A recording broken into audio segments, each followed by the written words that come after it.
بھائی مجھے نہیں سمجھ آتا یہ سب، بٹ پھر بھی چلو بتاؤ۔ شکریہ امی، آپ میری آخری امید ہیں۔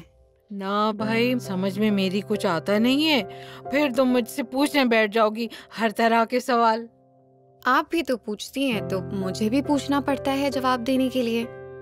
امی میرا کل ٹیسٹ ہے، آپ تیاری نہیں کروائیں گی تو کون کروائے گا؟ بھائی ہم نے تھوڑی کہا تھا وکالت پڑھنے کو، ہیں؟ لگتا ہے داخلہ تم نے لیا ہے مگر پڑھ ہم رہے ہیں۔ اچھا امی، اس بار آپ صرف سنیے، کوئی ڈسکشن نہیں ہوگی، میرا وعدہ۔ اتنا تو کر سکتی ہیں نا آپ؟ اچھا ٹھیک ہے۔ تو میڈم صبا نے بتایا کہ بیوی زوی الفروز کے زمرے میں آتی ہے۔ زوی الفروز کیا ہوتا ہے؟ اب آپ خود سوال پوچھ رہی ہیں۔ ارے تم ہی نے تو کہا تھا تمہاری تیاری کرواؤں۔ سنی قانون کے مطابق وراثت میں حقدار کی 3 قسمیں ہیں۔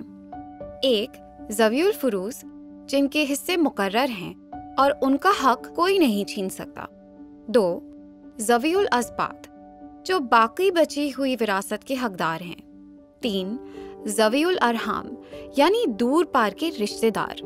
عام طور پر رشتہ داروں یا برادری کے لوگوں کو ترکے میں حصہ نہیں دیا جاتا، یہ صرف زوی الفروز اور اسباط کی غیر موجودگی میں وراثت میں حصے دار بنتے ہیں۔ غیر موجودگی یعنی جیسے رفع بھائی دبئی میں تھے جب ان کے ابا مرے تھے اور ان کے بھائیوں نے ان کی جائیداد کا حصہ کھا لیا تھا، ہے نا؟ نہیں، یعنی ترکے میں سب سے پہلا حق زوی الفروز کا ہے۔ اولاد کے علاوہ بھی کوئی اس کا حقدار ہے؟ بالکل، ان کی کل تعداد 12 ہے، جن میں 4 مرد اور 8 عورتیں ہیں۔ رکیں، میں نے اپنی کاپی میں سب لکھا تھا۔ مرد شوہر، باپ، دادا یا نانا اور مادری بھائی ہیں؟ مادری بھائی؟ عورتیں بیوی، ماں، نانی یا دادی، بیٹی، بیٹی کی بیٹی، سگی بہن، پدری بہن، مادری بہن۔ یہ مادری پدری بھائی بہن کیا مطلب؟ کیا مطلب؟ دیکھو، یہ مادری پدری بھائی بہن کیا مطلب؟ کوئی تم سے بولے گا کہ تم میری بیٹی ہو تو تم بولو گی کہ مادری بیٹی ہوں۔ اگر 2 بہن بھائی 2 مختلف والدین سے ہیں تو قانون اس بات کو واضح کر دینا چاہتا ہے۔ ارے تو سوتیلا کہہ دو۔ کس طرف سے؟ ماں کی طرف سے یا باپ کی طرف سے؟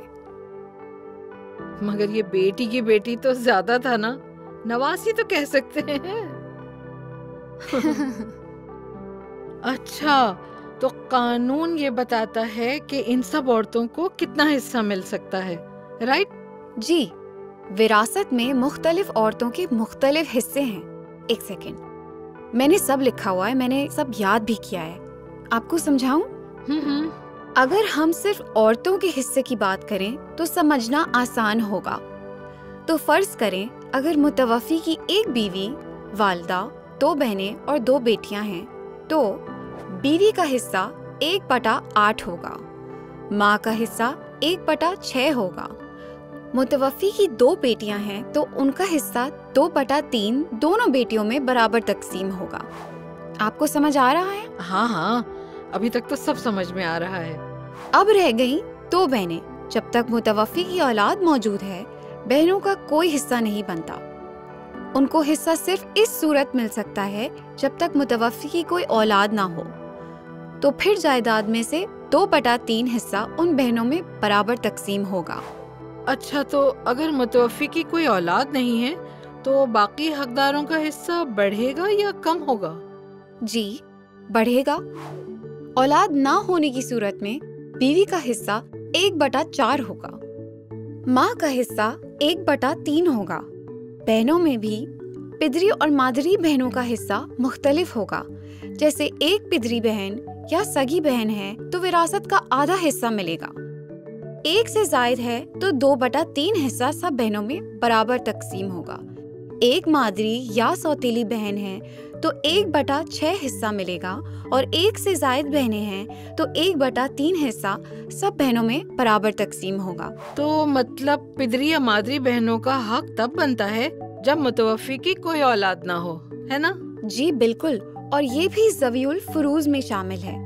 اگر متوفی کے والدین وفات پا گئے ہوں تو ذوی الاسباط میں شامل افراد نانی یا دادی حیات ہیں تو ان کو جائیداد میں سے 1/6 حصہ ملے گا، اور اگر بیٹے کی بیٹی ہو اور بیٹا وفات پا گیا ہو تو بیٹی کو جائیداد کا آدھا حصہ ملے گا، اور اگر ایک سے زائد بیٹی ہو تو 2/3 حصہ سب بیٹیوں میں برابر تقسیم ہوگا۔ اگر متوفی کا بیٹا ہو تو پھر باقی بہنوں کو کتنا حصہ ملے گا؟ اگر بیٹا ہے تو بیٹیوں کو بیٹے کے حصے کا آدھا حصہ ملتا ہے۔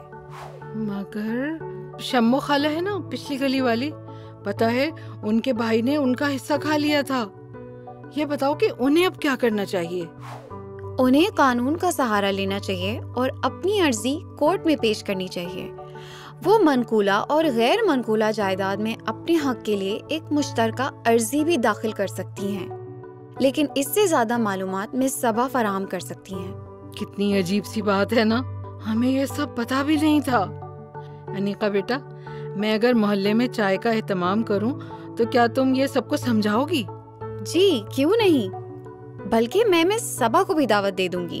زبردست، اچھا ہے محلے کی عورتوں کو بھی اپنے حقوق پتہ چلیں۔ چلو اب میں چلتی ہوں، لیکن اگلے ہفتے ہم اپنی محفل رکھتے ہیں۔ ہاں جی ٹھیک ہے۔ اچھا ایک اور بات، مس صبا نے ہمیں ایک نمبر بھی دیا ہے جہاں وراثتی حقوق کے متعلق مزید معلومات کے لیے کانٹیکٹ کیا جا سکتا ہے۔